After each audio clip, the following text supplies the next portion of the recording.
BR9 TV Telugu news ఛానల్కు స్వాగతం సుస్వాగతం. విషాద వార్త. మాజీ ఎంపీ 4 సార్లు ప్రతిపాటి నియోజకవర్గం ప్రాతినిధ్యం వహించి మంత్రిగా 2 సార్లు పనిచేసిన అనుభవం ఆయనకు ఉంది. ఆయన మాటకు కట్టుబడే మనిషి. అదేవిధంగా రాజకీయాల్లో ఒడిదుడుకులు ఎదుర్కొని ప్రజల పక్షాన్ని నిలిచిన నేపథ్యం అయింది.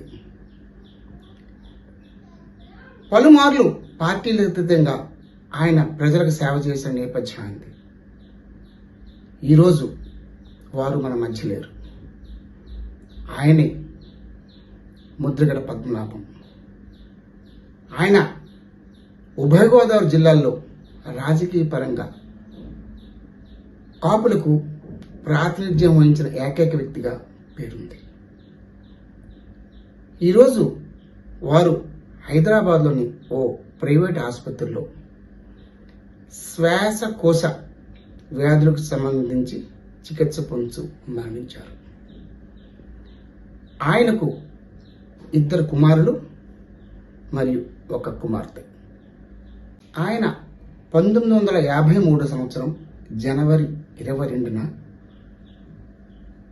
ఉమ్మడి తూర్పుగోదావరి జిల్లాలోని ప్రస్తుతం కాకినాడ జిల్లాలో ఉన్న కిర్లంపూడిలో జన్మించారు.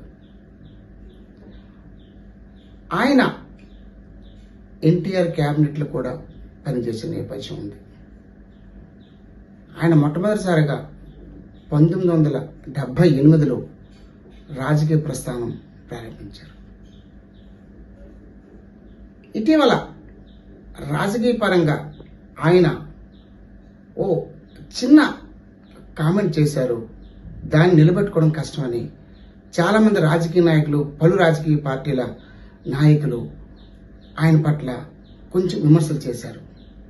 అదేమిటంటే, వైఎస్ఆర్సీపీ ఓడిపోయిన పక్షంలో తన పేరును ముద్రగడ పద్మనాభంకు బదులుగా ముద్రగడ పద్మనాభరెడ్డి అని మార్చుకుంటామని చెప్పేసి ఆయన ఉద్వేగభరితంగా అనడం, ఆ క్రమంలో వైఎస్ఆర్సీపీ పార్టీ ఓడిపోవడం జరిగింది.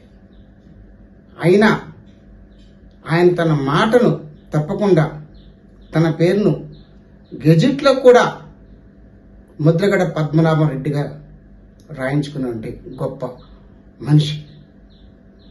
అటువంటి నాయకుడి మృతి పట్ల కొంతమంది పార్టీలకు అతీతంగా ఆయనకు శ్రద్ధాంజలి ఘటిస్తున్నారు. కొద్దిసేపటి క్రితం ఆయన కుమారుడు ముద్రగడ పద్మనాభం రేపు అనగా బుధవారం ఉదయం నాటికి ఆయన భౌతిక కాయాన్ని కిర్లంపూడికి తరలిస్తున్నట్టుగా తెలిపారు. ఈ నేపథ్యంలో ఆయనకు అంతిమ దర్శనం కోసం వేలాది మంది ప్రజలు కిర్లంపూడి వైపు వెళ్తున్నారు.